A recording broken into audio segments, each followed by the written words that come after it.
GBet Elma, des actualités uniques, dynamiques et renversantes dans le journal TV.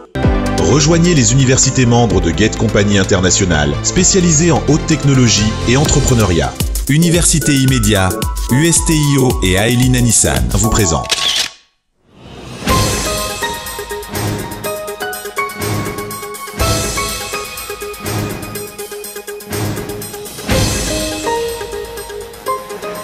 Tsy ho afaka amin'ny fahantrana velively sika raha tsy miova ny fomba fitantanana ny toekarena. Mpitondry izay hita fa tsy miroso amin'ny fanatanterahana izay tena lara-pamena ho an'ny vahoaka. Iarany Ramatahory ireo mpiaradia amin'ny kandidata Ina Razafinjoelina araka ny zava-misy teny Andranomanalina. Maraina teo, nandefasana mpitandro ny filaminana naka sary sy naka numéro telefônina izay tompon'andraikitra, manara-maso ny asa fanadiovana tao eny an-toerana amin'izao fotoana izao. Tsy ho foana ny trangana kolokolo mikasika amin'ny fanondranana ny tsokosoko ny harem-pirenena raha mbola misy hatrany ny fiarovana ireo tsy maty manota ho ny teo anivon'ny Transparency International androany. Irosona manomboka rahampitso eto Andrenivohitra ny andiany fafito amin'ny Festisova. Hetsika ara-kolotsaina nandratana ny sova ary hiadiana amin'ny herisetra sy ny rongony. 15 andro taorian'ny fifidianana filohampirenena niteraka Resabeto ao Mozambika. Lano filohampirenena tamin'ny salanisa 7.7 isanjato i Daniel Chapo izay kandidana tolotry ny antoko ny fitondrana araka ny voka-pifidianana ny antsipirian'izay.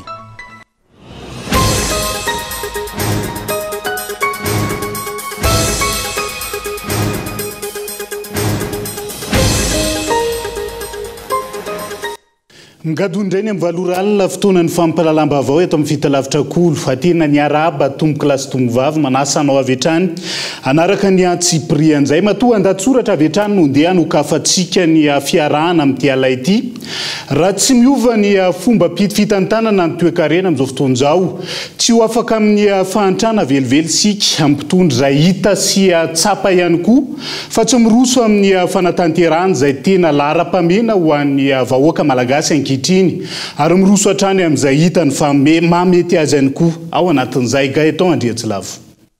Isan'ireo firenena misy 720 ao anatin'ny fianakaviamben'ny firenena mikambany Madagasikara ary nanaiky fa ho tanterahana hatramin'ny taona 2020 ireo tanjona misy 770 nofaritana ny ainga tamin'ny asin'ny fokon'olona sy ny andraikiny ny fiarina lavorary ny fonenana sy ny tontolo iainana ny fandripahalemana ary ny fiarah-miasa samy manana ny lara-pahamehany ny firenena tsirairay avy anatrarana ireo tanjona napetraka ireo ka kendrena mba hisitraka ny vokatra avokoa ny olona tsirairay avy manana ny anjara asa sy andraikitra amin'izany ny mpitondra ny sehatra tsy miankina ny mpanabe ny fiarahamonim-pirenena hatramin'ny daholobe araka izany vonina ampandroso sy hitondra vahaolana ara-toekarena ho an'ny Madagasikara marina ve ny mpitondra fanjakana raha ny zava-misy ankehitriny sy ny tantaram-pirenena no jerena ny zava-misy ankehitriny izay mifanalavitra tanteraka amin'ny vahaolana tokony ho raisina ary tsy misy afa-tsy izay metimety amin'ny mpitondra ihany no tanterahina. Mino ve isika fa tafiditra anatin'ireo tokony ho lara-pahamehana anatin'ireo tanjona misy 70 ireo ny teleferika na ilay autoroute isitraka io teleferika io avokoa ve ny malagasy tsirairay avy izay tsy maintsy andray anjara amin'ny fandoavana ny trosa ateraka izany ao anatin'ny taona maro. Inona ny tetikasa mpampandrosoana napetraka teto amintsika ka nahitana fandraisana anjara ny rehetra mazava ho azy fa fahantrana no ateraka izany. Nazava ny hevitra avy amin'ny mpahay-toekarena fa raha tsy miova ny fomba fitantanana ny toekarena tsy ho afaka amin'ny fahantrana velively isika. Raha tsy misy fiovana ny fitondrana ny politika ara-toekarena tsy hisy fiovana ny fidiram-bola ho an'ny isam-batan'olona.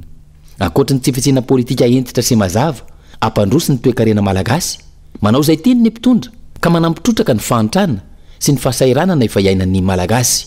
Manampitrotraka ny fahasairanana satria ny ampahatany kely sisananany totofana sy esorina aminy izay vokatra kely ao aminy na lasany dahalo na amidy mora no ny faratsiany lalana tsy ahafahana mamoaka ireo vokatra ireo. Ny asa fiarina taony ahafahany mampidibola ameloman'ny ankohonany maty tanteraka noho ny fahatapahan-jiro lavareny. Ny magaga nefa ankelan'izay fa isan'ireo firenena ahitana fiara raitra sy ika farany indrindra i Madagasikara. Misy ireo manana fiarahampolony sy amanjatony ary misy ireo mitrongo voaomany. Azo lazaina fa mandroso ve araka izany ny firenena raha toka mitombo ny elanelana misy eo amin'ny sarangan'olona eny anivon'ny fiarahamonina tsy olombitsy ve ny mahazo tombontsoa amin'izao fitonana izao ka afaka miaina amboniny arena fa ny ambiny kosa tsy mitsahatra ny mitrosona amin'ny tany hoentina milaza fa ireo ny vokatry ny tsy fahaiza mitantana ataony mpitondra enina taona nefa sisa anao nanany Madagasikara anatrarana ireo teboka misa 17 anatin'ny fampandrosoana maharitra ny taona 34 saingy mbola maro ny tara tsy misy fiovana raha nitatitra navoaka ny fampandrosoana ny mahaolona fotsiny tsy misy afa-tsy ny 7,400 ny tratrany Madagasikara ny taona 34 mbola misy azo antenaina ve manoloana izany rehetra izany fanontaniana goavany reny isan'ny napetraka tao anatin'ny matoa an-dahatsoratra reny anjarany tsirairay no mitsakotsako mamaly mahakasika izay fa hiaran'ny Ramatahory ireo mpiaradia amin'ny kandidata ina Razafinjoelina araka ny zavanisy teny Andranomanalina maraina teo nandefasana mpitandro ny filaminana naka sary sy naka ny numéro telefônina ho an'izay tompona ndraikitra manaramaso ny asa fanadiovana tanterahana eny an-toerana amin'izao fotoana izao fomba fanao politika efa niloza ny toetrandro ny fampiasana mpitandro ny filaminana ampitahorana ny tsy mitovy friana amin'ny mpitondra oromponina teny Andranomanalina tamin'ity andro an'ity mitoy ary misy amin'ny endriny maro samihafa ny Ramatahory atao amin'ireo tsy mitovy firena mpitondra na ihany koa ireo kandida mpifaninana amin'ny volomboasary na Antanandehibe na Ambanivohitra ary nesana tranga maro ho an'ny eto Antananarivo renivohitra ireo mpiaradia sy fantatra famanoana kandida mpifaninana amin'ny volomboasary no iaran'izany ny maraina teo naetsika ny mpitandro filaminana nanao Ramatahory teny Andranomanalina mitantarany zavanisy ny olona nanatrimaso novaina ny feony ho fiarovana azy isy polisy any tonga taty aminay taty nanontany hoe iza no commune sa ny candidat iza no name an'ity nampiasa an'ity fitaovana ity eny de taviny le numéro de menay azy le numéro an'le madame ny sarina lainy mihitsy teto ny sarina lainy teto sariny ty tanàna ty de le olona izay mipetrapetraka teto nalainy daholo miaraka an'le fitaovan'ireo tahina Razafinjoelina no name fitaovana anay tamin'le anana nananty rano ty tsona anty rano ty satria nefa ela zay nijaly tamin'ity de nalainy le numéro nalain'le polisy le numéro Ramatahory zao tranga zao ireo mponina teny amin'ny manodidina tsy ireo mpitandro filaminana no atoro mahafantatra tsara izy ireo fa misy fomba maro samihafa azahoana mitrandraka vaovao na ihany koa mahazo izay tiana ho fantatra toy ny laharan-tariby sy ny sisa ninina natao ny fidinana teny fotony sy ny resaka tamin'ireo mpiaradia tamin'ny tahina Razafinjoelina teny an-toerana satria izay ny tanjona ampitahotry sy ampamendry vendro azy ireo fomba fanao izay tsy vaovao raha eto Madagasikara ary tsy voalohany tao anatin'izao fitondrana izao indrindra rehefa vanim-potoana manakaiky fifidianana tahaka izao mpitondra tsy mahay makalesona hoy ny mpanara-baovao ary tsy mahavita mifaninana amin'ny alalao madio fa miopefy hatrany ary manao izao karazana antijo rehetra efa nilozany toetrandro izao ekena fa ny andreso ny tanjona ary izay no kinasan'ireo kandida rehetra fa tokony adio ny tokotany ilalovana ary ny vahoaka no ifidy izay hitany fa mendrika hibata ny amboara ho an'ny eto Antananarivo renivohitra misa enina ireo kandida ankoatra ny avy amin'ny volomboasary ka ho tetezana ve zany ireo olona mafana fo amin'ny fanohanana izay olona heverina fa hitondra fampandrosoana sa hijanona amin'izay mpiaradia amin'ny tahina Razafinjoelina ihany hoy ny faneho-kevitra ireo mponina teny Andranomanalina raha iverenana nanolotra fitaovana andritrana ny rano miandro neny Andranomanalina ny kandida tahina Razafinjoelina sy ny mpiaradia aminy natao izany ho fanamahivanana ny fifamoivoizan'ireo mponina izay tsy maintsy miroboka rano maloto maraintsy hariva andeha hianatra sy hamonjy toeram-piasana raha notatilo dia tena niakatra be mihitsy mbola tsisy an'ity asy ty miakatra be zao hitanareo zao hoe mbola io efa niekena izy io le nanaovana an'ity asy ty dia efa naloha taona io na ririna dia miakatra be foana ny rano ity fa seranana miroboka an'io foana ny ankizy marary izany ny lehibe moa dia efa tsy haintsony zay na ririna io tsisy taona na ririna fa zao foana ny ainana ety zay aloha dia makasitraka ny olona nanao an'ity asy ty mihitsy fa izy ihany zao ny mba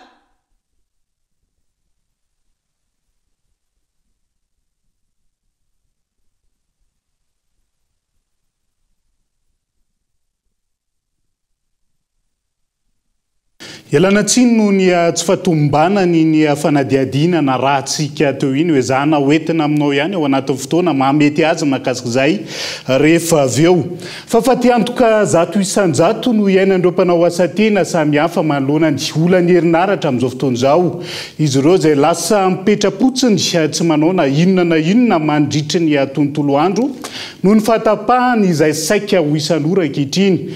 Io trano io izay saika mahazo ireo miankina sy atrasa rehetra miankina amin'ny herinaratra ny jirama. On a travaillé sur une approche multisectorielle.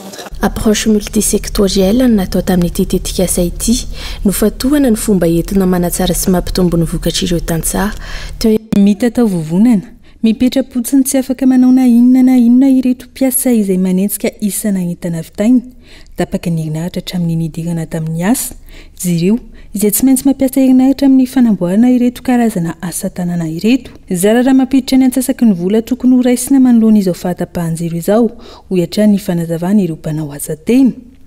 Dia izao jiro tapaka izao dia mipetraka fotsiny efa tsisy atao satria ilana kolbozia mantsy ilay izy. Dia ilay kolbozia tsy atohana azy dia ilay fitaovana iny efa mandeha courant dia tsy afaka miasa izay. Ny asa ihany efa androany zao zay maraina nandeha namonjy nanao décoration n'olona dia miverina avany tamin'ny valo sasany tapaka ny jiro nefa hatramin'izao mbola tsy miverina dia mipetraka fotsiny. Tsy haiko hoe firy andro sesa izy zao tapaka amin'ny sivy sasany eo na amin'ny sivy dia amin'ny roa sasany vao miverina dia tapaka ndray amin'ny dimy dia amin'ny sivy alina vao miverina dia maraina dia amin'ny valo na amin'ny sivy ndray vao miverina izy. Raha ohatrina manokana aloha zao raha zamatsy miasa ny ato dia raha ohatrina manokana ohatra hoe mba mampiditra 25,000 ariary ohatra dia zao nefa tsisy atsasaka izany na apahatelo na apahanefany. Ankilany mitaza-potsiny ihany koa ireo mpivarotra indrindra ireo mampiasa ny vata fampangatsiahana amin'izao fahatapahan-jiro izao. Fivarotana entana mangatsiaka izay tokony handeha manoloana ny hafanana misy. Fatiantoka zato isan-jato ny ainana noho ny fahasimban'ny entana izay tsy maintsy ilaina ny vata fampangatsiahana. Izao tsy glacé izao aloha zavatra amidy aloha tsy dia glacé be intsony.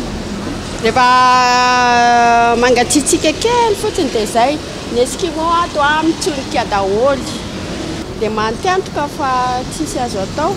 Hohanina fa nona tsy mety vidy zavatra amin'ny kepaka. Isany vidy an'ity izao ohatra kepaka izao. Zao izy tapaka nandeha tamin'ny valo dia tapaka tamin'ny folo sasany dia ohatrany hoe amin'ny telo na amin'ny efatra indray izy vao mandeha. Efa tsy dia misy mangatsiaka be intsony mandra-pandeha manaraka dia rehefa avy eo indray amin'ny valo amin'ny sivy tapaka dia manao gâteau indray dia zara fa mitsofoka ny ao anaty lafaoro dia tapaka. Misy fiatraikany amin'ny fidiram-bola ny tsirairay araka izany fahatapahan-jiro lavareny amin'izao fotoana izao io. Ny malagasy izay tsy hafa manoatra miandry ny fiverenan'ny herinaratra vao afaka manohy ny asa fivelomana. Izay tompoko mivarotra autoradio no ny tapaka ny jiro ny client-nay zany tsy mety mividy satria mila esaena ilay izy. Dia matetika ny anay zany miverina tsisy olona mividy mihitsy raha vao tsy vita ese nefa ny jiro tapaka lava. Matratrady efatra adiny dimy vao miverina dia fa tiantoka be ho anay ilay izy. Ny taloha izay mandeha foana ny jiro malafo 5 fa izao ray raha misy ao anatin'ilay fandehanany jiro. Fa ny client tsy mety mividy mihitsy zany raha tsy voasaela izy. Tena fa tiantoka lehibe ho anay. Tsy manao ninona fa dia mipetraka fotsiny miandry fiverenan'ny jiro. Fanapakevitra vonjy-maika tany am-piandohana efa antaonany maro izao nanjary fanapakevitra maharitra hatramin'ny androany izao ny fahatapahan-jiro mihodina iainan'ny vahoaka malagasy amin'izao fotoana potika ny asa fivelomana simba ny entana ao an-trano noho ny fahatapahana mifanesy tsy misy ankilany fandraisana fepetra izay mampitombo ny fandaniana ho an'ny isa-tokantrano sy ireo orinasa. Ankoatra izany rehetra izany ampiororona amin'ny sazy 5 isan-jato ny mpanjifa manoloana ny tolotra tsy mamaly ny filana ankapobeny. Vitany tanana Mangarara sy ny fiarahamentana amin'ny eny fotony. Izay no nifantohana sy natao lara-pamena ho ny solitena ny vondrona Europiana izay mpamatsy vola nitetika Safafi Sud tanterahana any amin'ny faritra Nosy sy Atsimo Atsinanana. Maro ny vokatra azo avy amin'ny tetikasa ka tokony atao fitaratra amin'ireo tetikasa tanterahana eto amintsika na ataon'ny fanjakana izany na tsy miankina.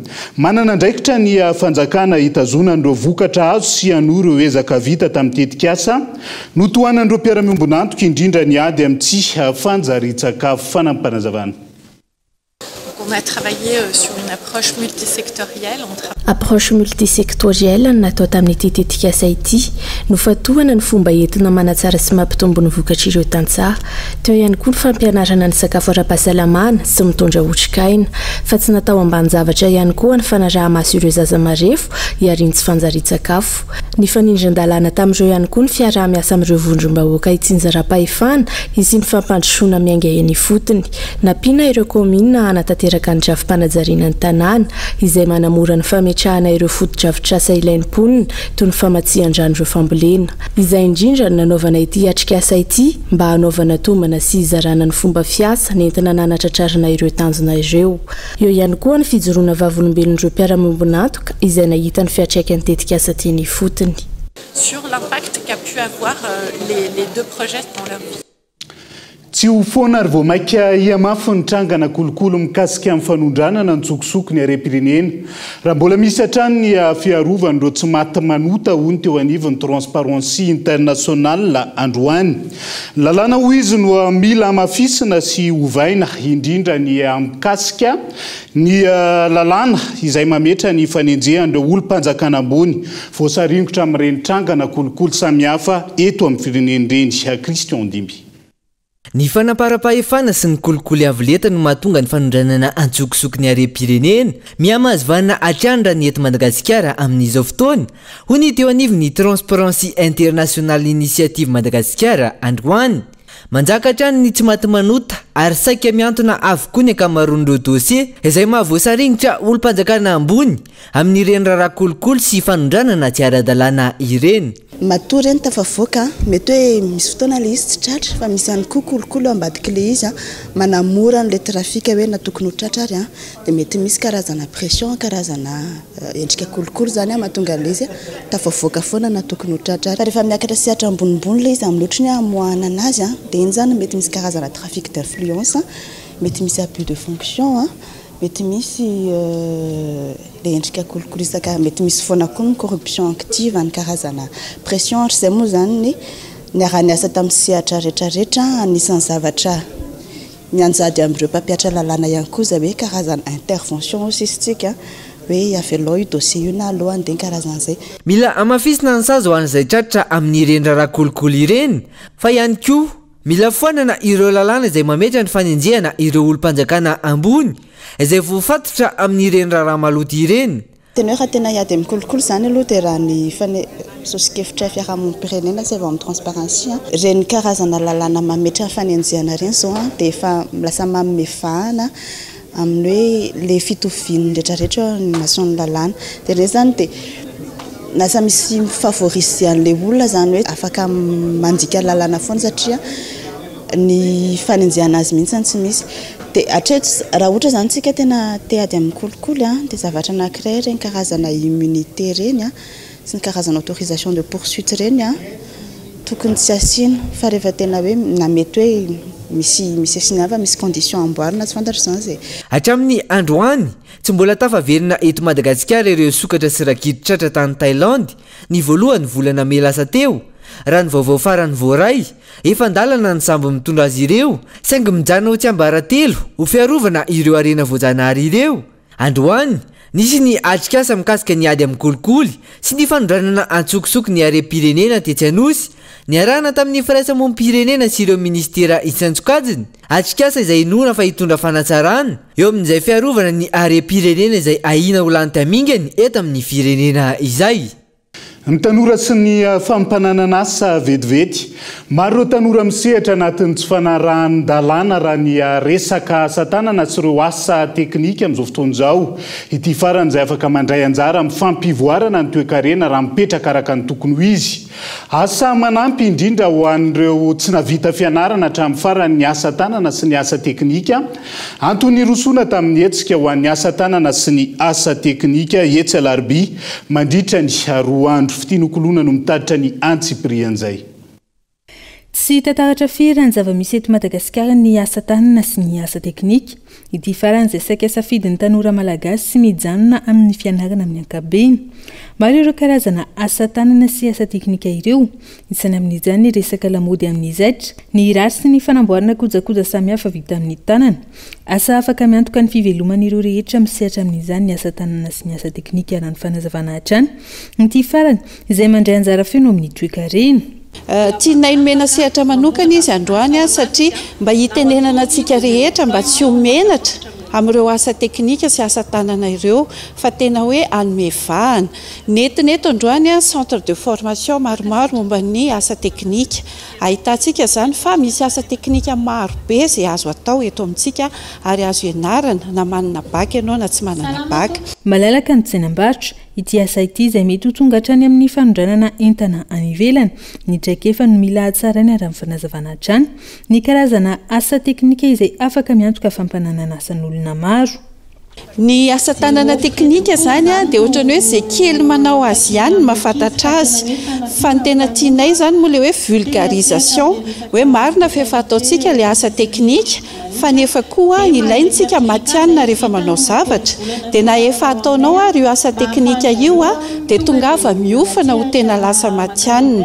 Dia manohana an'ireo centre de formation mahitantsika eto moa zany fa tsy dia betsaka izy ireo fa nefa tena tsy dia betsaka fa mafonja. Ahitantsika asa tanana hafa kely mihitsy ny eto.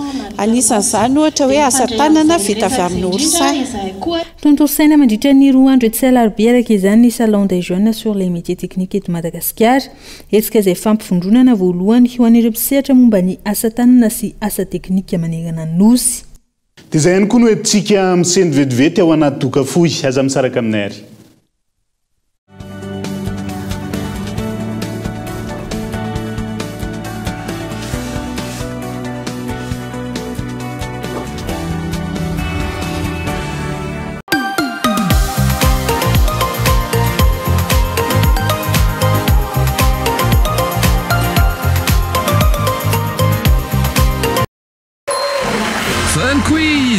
Passe le quiz et gagne tout de suite. Rends-toi sur l'appli Telma et moi et tente de remporter des SMS ou des mégas. Télécharge vite l'appli sur App Store et Play Store.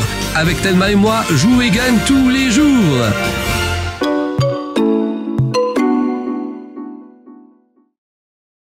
Rejoignez les universités membres de Get Compagnie Internationale, spécialisées en haute technologie et entrepreneuriat. Université Immédiat, USTIO et Aeline Nissan. Plusieurs filières au choix: génie logiciel, développement web, applications mobiles, administration de bases de données, intelligence artificielle, robotique, cybersécurité, cinématographie, ingénierie du son, marketing digital, journalisme numérique, communication digitale, génie civil et énergie renouvelable, agrotourisme et hôtellerie. Rejoignez les universités Immédiat, l'USTIO et l'Aeline Nissan. Appelez le 034 31 777 37.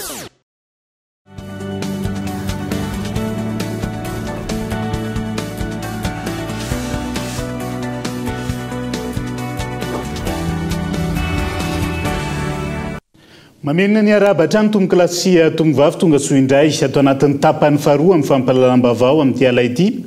Manana ny mampiavaka azy manokana amin'ireo kosy rehetra misy ny moly ary efa maro ihany koa ireo afapota amin'ny fampiasana azy. Ho an'ny mpanakanto Black Nadia izay sady lasa ambassadrice ny kozy bebe moly amin'izao fotoana izao. Afapota teraka izy amin'ny fampiasana azy. Ankoatr'izay misy ihany koa ny kilalao izay azona loka maro. Ny larana no mitatra ny antsiprian'izay. Miavaka amin'ireo kosy rehetra ny kosy moly ary efa maro ireo renim-pianakaviana izay afapo tanteraka amin'ny fampiasana azy. isan'ireo renim-pianakaviana nampiasa ary afampo amin'ny couche Molly any mpanankato Black Nadia izay sady lasa ambassadresse ny couche bébé Molly. Amareny anao zany anisany afampo tanteraka amin'ny couche Molly dia tena faly satria fampiankina be le izy moa izaho sy ny zanako vavikely dia mampiasa Molly. Mazavaiko tsotsotra eto angamba hoe inona ny antony safidianako Black Nadia manokana ny couche Molly. Ny couche Molly tompo dia tena azahoantsika tombotsoa tanteraka ho antsika maman rehetrarehetra mandritra ny folora be zao dia maharitra 12 ora ny faharetan'ny couche Molly dia moa tsy mideborde ihany koa ny couche Molly dia misy famantarana famandona ihany koa. Za moa zany vao miteraka kely vavikely dia io anisan'ny safidy voalohany ary tena tia Black Nadia amin'izao fotoana izao. Marina anao no teny hoe atory foana Black Nadia zay mahasoa dia resaka couche zany ny androany dia ny couche Molly zany zao mitana ny lalana voalohany amin'ny Black Nadia dia manatina antsika maman rehetrarehetra fa isafidy ny couche Molly tsika rehetrarehetra. Akoatra izay misy ihany koa ny kilalao ahazahoana loka maro isan-karazany izay azo avy amin'ny alalan'ny couche Molly ho an'ireo mpanjifa azy rehetra. Lalao izay mety ahazahoana fiara iray ary manerana ny Madagasikara ny lalao raha ny fanazavana. Molly zany couche premium dia misy tombola izay homaninay izay ahazoana loka goavana Renault Duster. Dia misy loka hafa koa mety ahazahoana frigo, smart TV, cuisinière, réfrigérateur, BBB, mbola loka hafa maro koa. Dia eraky Madagasikara zany no isy an'izy ity. Hitanareo eto le paquet sady mbola mety mahazo couche anankiefatra. Paul, on a les papiers à la crève. Et on a tout petit mis à des tickets de participation. Ils ont des tickets de participation. Et du ticket de participation, nous avons les roules. Ils ont vite paquet, des fonds, ticket de participation. Simulateur en nature, Nazania, Tazun, Fouton. Tout gagné 14 février. Il y a des conseils, ni Fissariena. Les fiaras, les Lucamaroaf, Fulmuzan, Nisani Panjes. Anisy farany herinandro teo no tanterana ny fifanaovan-tsony fanamariana ny maha-ambassadresse ny couche bébé Molly ny mpanankanto Black Nadia sy ny groupe Abibo. Manamba iny sampana fampalalam-bavao amin'ny tiality dia tsy iza farafay vola finaritra avy amin'ny Magic Land miarabanao tonga soa atao anatin'ny fampalalam-bavao amin'ny tiality misy ny hetsika isan'ny sangany ihany koa karakarainareo atoato manahoana sy manahoana ny mahakasika azy io. Iny ary misaotra ny iva dia miaraba ny iva koa dia miaraba ny zay mpijery rehetra ny tokantrano any. Le ny hetsika amin'ity indray mitoraka ity zany voalohany première édition karakarain'ny Magic Land ny izay misehatra anatin'ny resaka loisir mikarakara salon du loisir amin'ny 2 sy 3 ny volana novembre any amin'ny CCI manomboka amin'ny 6 volana maraina ka hatramin'ny 9 arivo. Manahoana sy manahoana ny mampiavaka azy io inona ny zavatra mety ho hita ao natokana ho an'ny ankizy sa ho an'ny lehibe ihany koa dia asaina manokana ho tonga ao manahoana sy manahoana aza vao ho fantatry ny mpanaraka ny fampalalam-bavao amin'ny TLD. Eny ary le izy moa zany natsoina hoe salon du loisir satria ny azahanay zay ampifondrona an'ireo ataontsika hoe olona misehatra anatin'ny resaka loisir amin'ny tambajotra serasera dia natambatra ao zareo amin'ny salon du loisir io dia zay no mampiavaka anazy amin'ity jeu efa misy eo amin'ny 7 isa eo nisan'ny kilalao sy ny zavatra afaka hita any dia tsy ho an'ny ankizy irery le izy fa ho an'ny daholo be ho an'ny rehetrarehetra misy ho an'ny ray aman-dreny ho an'ny ankizy. Inona zao ohatra ny karazana lalao isan'ny tena hoe miavaka indrindra mety ho hita mandritra ny fotoana natanterahanareo an'io hetsika io? Ny karazana zao Magic Land moa zany efa malaza amin'ny salle maison hantée dia face painting ny jeu en bois gonflable ni jeu de société misy chasse au trésor misy jeu vidéo zay mahalina ny maro dia maro ny lina amin'io sehatra io misy bricolage ho an'ny lehibe dia misy atelier crochet sy resaka bracelet. Eny atoerana ny tena mahita ny votoatiny fa eto arandroany ny fanentanana hoentinao any mpanaraka ny fampalalam-bavao sy ny rehetra mahita nyty vaovao androany ity makasika an'izay hetsika izay. Eny dia manentana antsika rehetra zany ho avy eny amin'ny CCI amin'ny 2 sy ny 3 ny volana novambra ho avy izao anatrika ny mba hiala voly anatrika ny salon du loisir izay karakarain'ny Magic Land 10,000 sy R1 ny fidirana dia io ahafahanao milalao ny tsy manao zavatra rehetra izay misy any amin'ny toerana io manomboka amin'ny 7 ka hatramin'ny 9,000. Na ny kely na ny lehibe izay avokoa manahoana mety ho hita mandritra mialohan'ilay fotoana ve sa mandritra ny andro ny seho hetsika ihany ny tapakely? Ny tapakila dia jifaina amin'ny io andro ihany fa tsy misy vente prévente zany amin'ity fa eny amin'ny toerana eny atoerana. Akasitrahany ianareo avy anivo ny Magic Land tao anatin'izay fampahafantarana ny hetsika izay ho tanterahanareo izay fa isan'ireo mpandray anjara amin'ny salon de l'habitat tanterahana eny Tanjombato ny Polypus Corporation. Maro ny tolotra omeny ireo izay mitsidika ny trano eva ho ny tompon'andraikitra. Ny Polypus Corporation izay mitondra ireo teknôlôjia vaovao eto Madagasikara amin'ny fanamboarana sy fanavaozana trano. Andao rahantsika amin'ny fanampanazavana mahakasika izay. Tonga soa atao amin'ny standny Polypus Corporation SA atao amin'ny 26e édition ny salon international de l'habitat atao amin'ny Forelo Expo aty Tanjombato.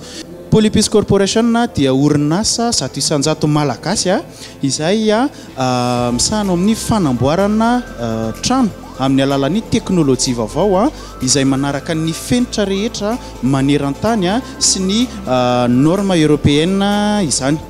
Ny vokatra atao amin'ny Polypus Corporation SA dia araky ny hitantsika atao amin'ny akavanako ato dia mi-proposer zany Polypus résidence sécurisée et autonome en eau et en électricité izay fanampin'ny jirama moa izany ary misy forage individuel par maison ary citerne de réserve pour tout le complexe zany dia misy traitement en eau amin'ny alalan'ilay teknôlôjia vaovao moa zany amin'ilay fanamboarana trano dia misy avantage maromaro eo ny voalohany indrindra ny isolation phonique ao ihany koa ny isolation thermique izany hoe raha sanatry iny zany misy aitrano dia tsisy atahorana satria tsy mety mirehatra io trano io. Eo ihany koa ny avantage anankiray tranontsika amin'ny alalan'ny teknôlôjia io dia couvert en béton armé satria moa zany atao Madagasikara dia misy ny saison cyclonique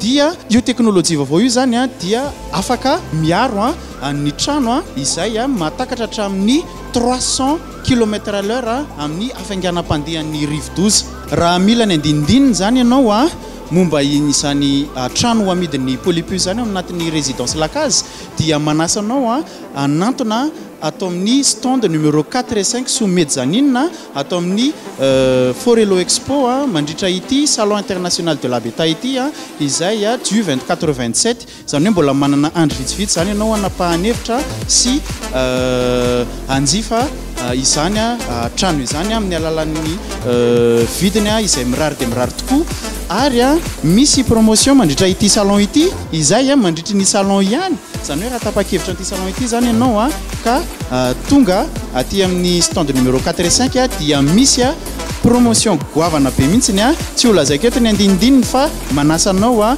anantona ny standny Polypus Corporation aty amin'ny Forelo Expo. Fa isan'ny manana anjara andraikitra lehibe amin'ny fampivoarana ny firenena ny tanora saingy tsy ampy ny tohana indrindra amin'ny lafiny fampiofanana omena azy ireo amin'izao fotoana izao.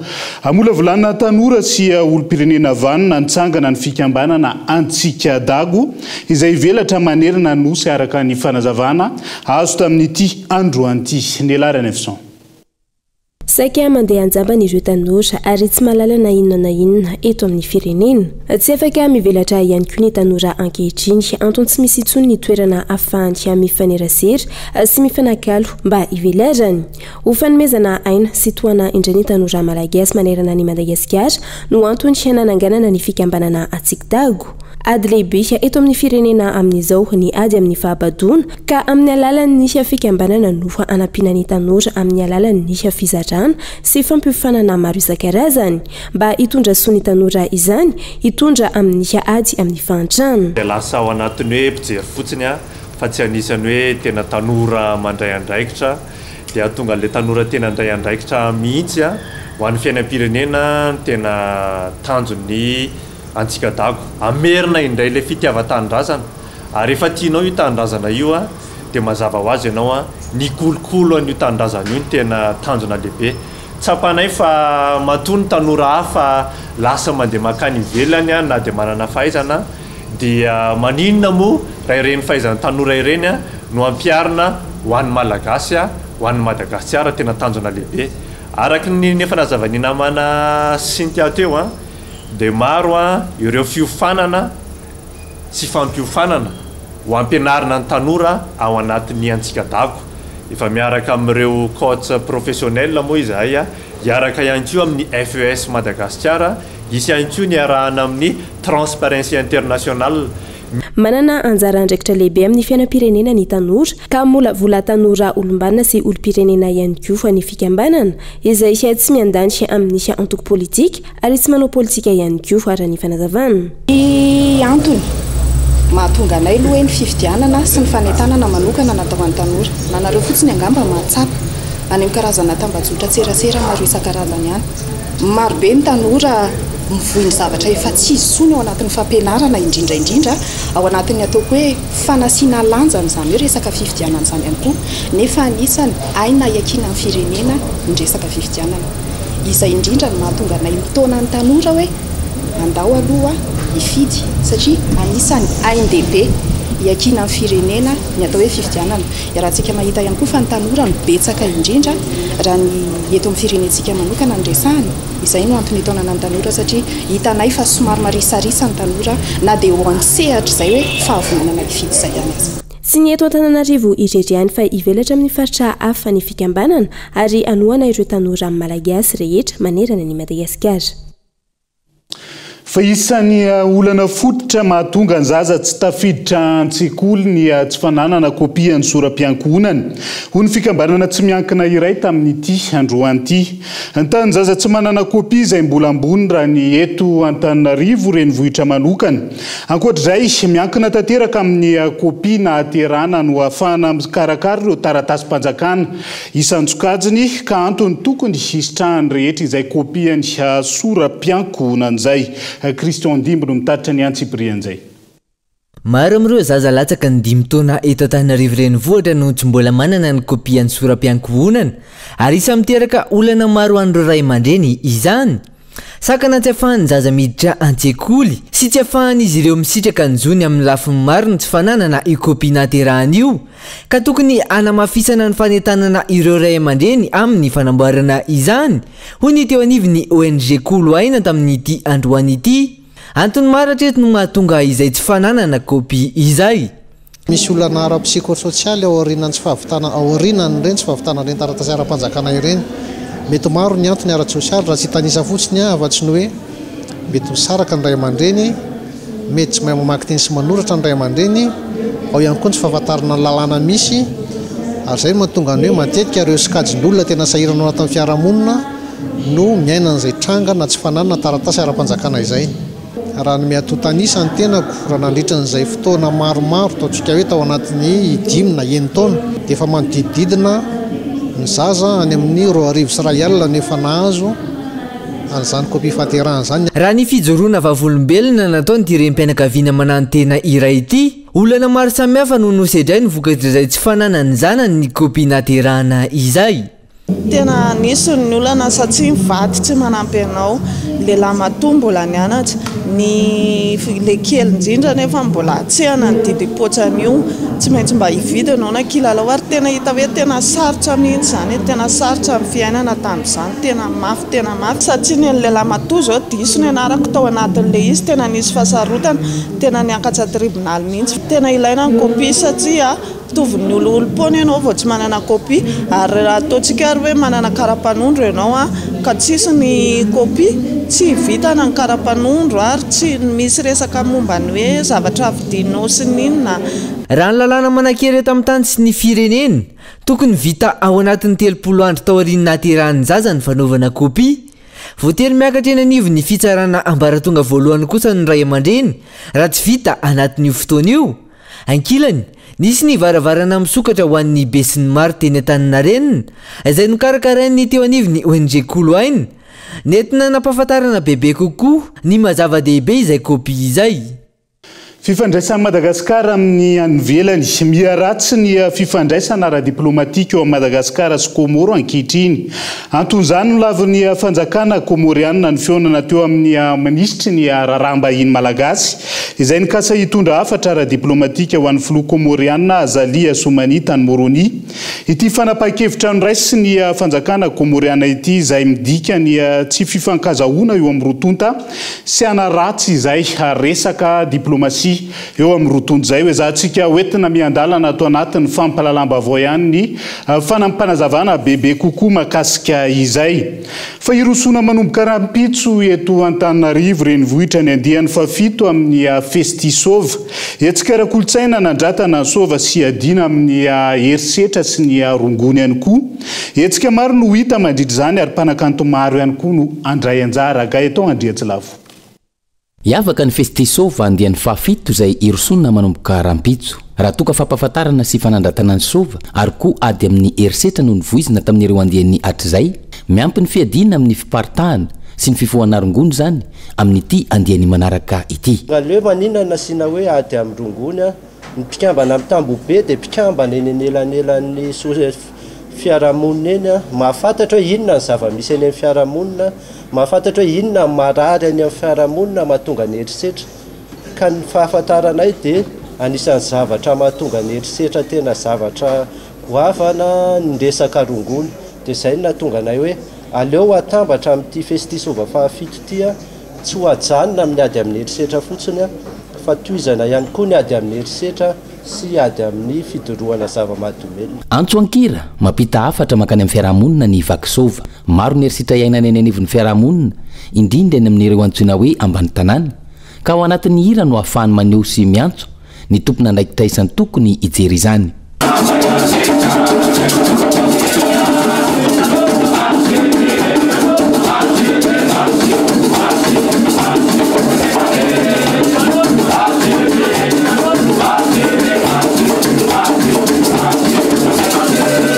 Mbola maro ny tsy mahafantatra izany ary mbola maro ny ezaka atao amilo mamaso indray ny vakisova ankehitriny. Dia mbola miezaka izy hoe mametraka hoe hatraizany lanjany izany fa mbola ataoko hoe mbola sarotra ny lalan'ny vakisova nefa izany tsy tokony hoe natao ankivony rehetra satria manao zava-kanto mahafinaritra ireo mpanao vakisova ireo ary maro ny mpankafy anazy. Eto amin'ny quartier rehetrarehetra eto Antananarivo tena maro ny olona mankafy ny vakisova. Dia izay no mbola mahafinaritra ny fikambanana, mahafaly ny fikambanana miara-miasa amin'izareo foana. Eny amin'ny kianja ny 13 May tokony ho anatanterahana ny hetsika rahampitso saingy manoloana ny toetra ara-pirenena. Ny ady amin'ny herisetra ihany koa ny tanjona. Natao eny amin'ny kianja baskety eny Ambotony Sotro izany, izay ahitana mpanakanto mivohy ny sova miisa 8. Maresaka iraisam-pirenena vetivety 10 andro taorian'ny fifidianana filohan'ny pirenena niteraka resabe tao Mozambika lany ho filohan'ny pirenena tamin'ny salanisa 70 faingo 720 isanjato i Daniel Chapo izay kandidana tolotry ny antokony fitondrana araka ny voka-pifidianana navoaka ny voamera amin'ny sahanany fifidianana tany an-toerany. Voka-pifidianana izay notsipahan'ny kandida avy amin'ny fanoherana ny fanandrina taminy noho izany feno osika sy alatra raha ny fanazavana. Mienjandroa araka izany ny tady eo Mozambika amin'izao fotoana izao indrindra taorian'ny famonoana ireo mpikambana politika miisa 2 miaraka amin'ny antoko Podemos ny sabotsy lasa teo. Dia izay ihany koa no entina manakatona ny fampahalalam-baovao amin'ny tialety ankasitrana hatrany ianao nanaraka ny fampahalalam-baovao hatramin'ny farany aza misaraka aminay mbola maro ny fandaharana hoentina aminao anatin'ity alina ity isan'izany ny fandaharana manokana iarahana amin'ny kandida be an-tanàna eto Antananarivo renivohitra Tahina Razafonjoelina Orianzay isy ihany koa ny fandaharana ankitsipo izay anasananao anaraka izay mandrapitafa ao amin'ny rapitsondry ary tomboko lasy tomboko vavy elo matomboko.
Rejoignez les universités membres de Get Compagnie Internationale, spécialisées en haute technologie et entrepreneuriat. Université Immédiat, USTIO et Aeline Anissan vous a présenté 5G Telma, des actualités unies, dynamiques et renversantes dans le journal TV.